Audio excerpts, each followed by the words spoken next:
Could have broken the table here. And then it's never good. Oh, You can't. I'll catch it if it goes down. How you feeling? Looked like you were kind of limp a bit yesterday. Didn't feel Oh, I might have been, but I'm feeling actually better than I have in a while. I had some time off. I'm able to work on a few things that have been bothering me. It's still middle of the season, but no, I'm feeling better. I think hopefully going to this game, I'll feel as good as I felt in quite a while. So what did you think of the the team meeting now that we know about it? What did you think of the message that that was sent? What kind of did you take away from that? Yeah, it was cool. You got to hear a lot of respected guys in the locker room, coaches, players, discuss their experiences in the playoffs before and what it took their past teams to win a championship. And I think just the crowning thing was like we've talked about all year is going 1-0, focus on the fundamentals, understanding that there's going to be big plays in the games, but you prepare for these moments. There's time to take it in, but once you get between those, lines, it's 11 guys on the field at a time. You got to do your best every play to support the team. But it was really cool to hear from those guys. I think it brought a great energy to the room.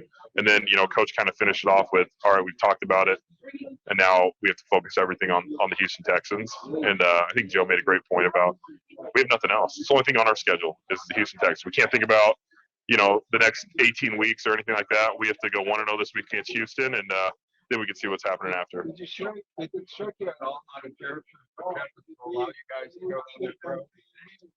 No, he's done some things like that in the past. I think he's been very consistent this year and his whole career here. But no, I don't think it was out of character. Remember in 2020, he did the same thing. He allowed you guys to start, and he even started talking Super Bowl. Why do you feel like that's okay? Because I think that's the first goal every year is, hey, I mean, the ultimate goal is to win a Super Bowl. I think every team thinks that they want to win a Super Bowl, but the first way to get there is to make the tournament, make the playoffs.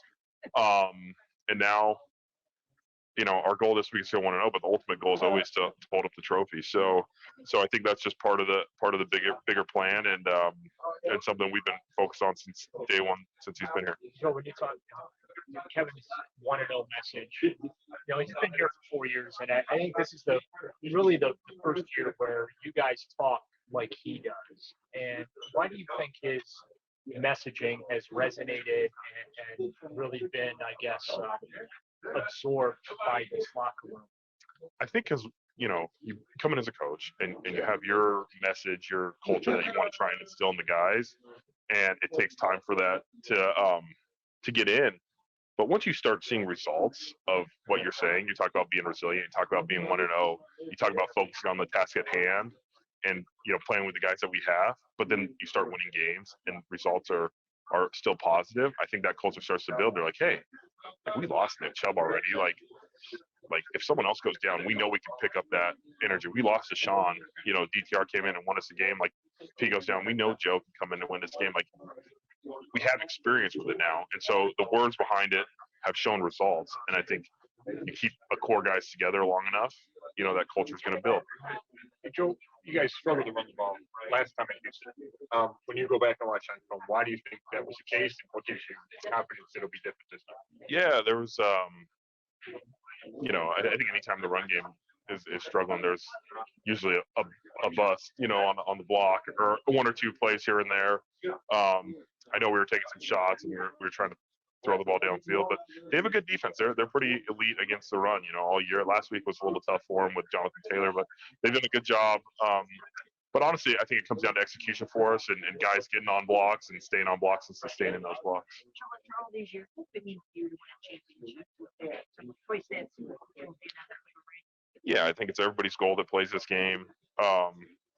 It'd be spectacular, but truthfully, like we talked about it, and now it's like it's so far out there.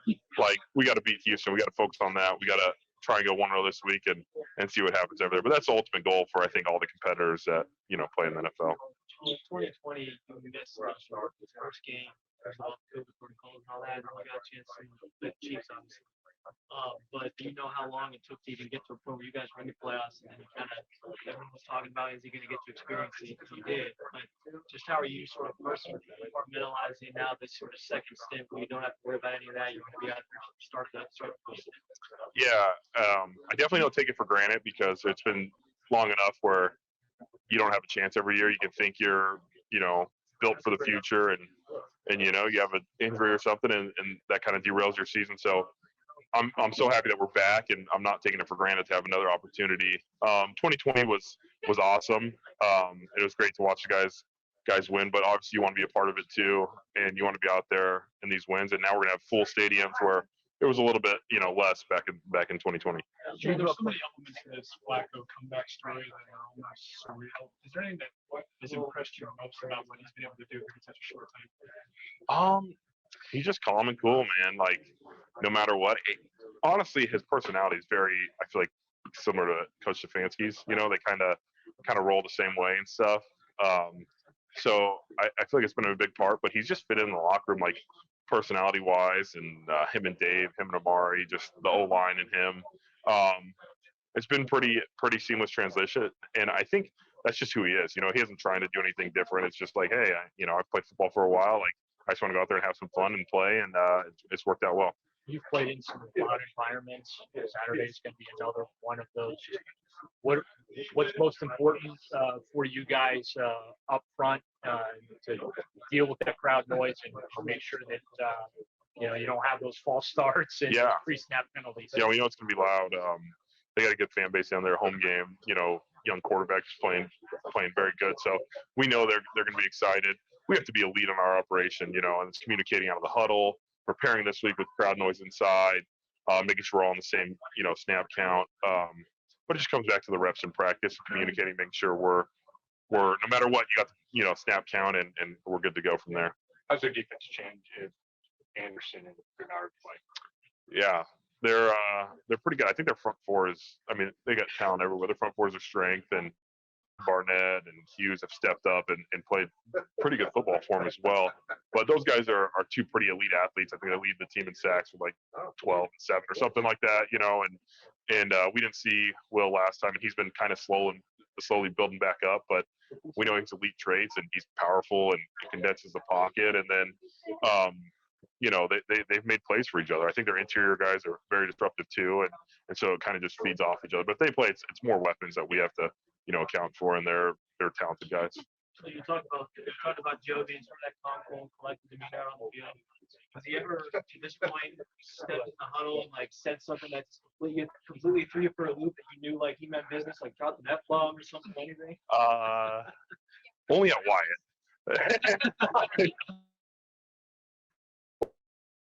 Talk a little bit. So every once in a while we have to make sure he's back in the huddle, and Joe's not afraid to let him know in a colorful way. Hey, so NFLPA All-Pro, which is I think a new one, but does that mean something to you because it's your guys? Yeah, it's a cool honor. Those guys you compete against, the guys, I think it's like left guards vote for left guards and D tackles and those guys. So the guys you truly compete against on a week-to-week basis, guys that watch the film. I think they started it last year, and so it's a cool new one. I think it's a great way to get the players' input, because with the Pro Bowl you get fans, players, coaches. APL Pro is the writers and the media, and I think it's just a different way to get guys' opinions on who's playing good football. So it's always cool to be recognized by the guys you go against. Any chance JC really good for you? I don't think so. He's pretty straight and narrow on those type of things. Thanks, Joel. Thanks.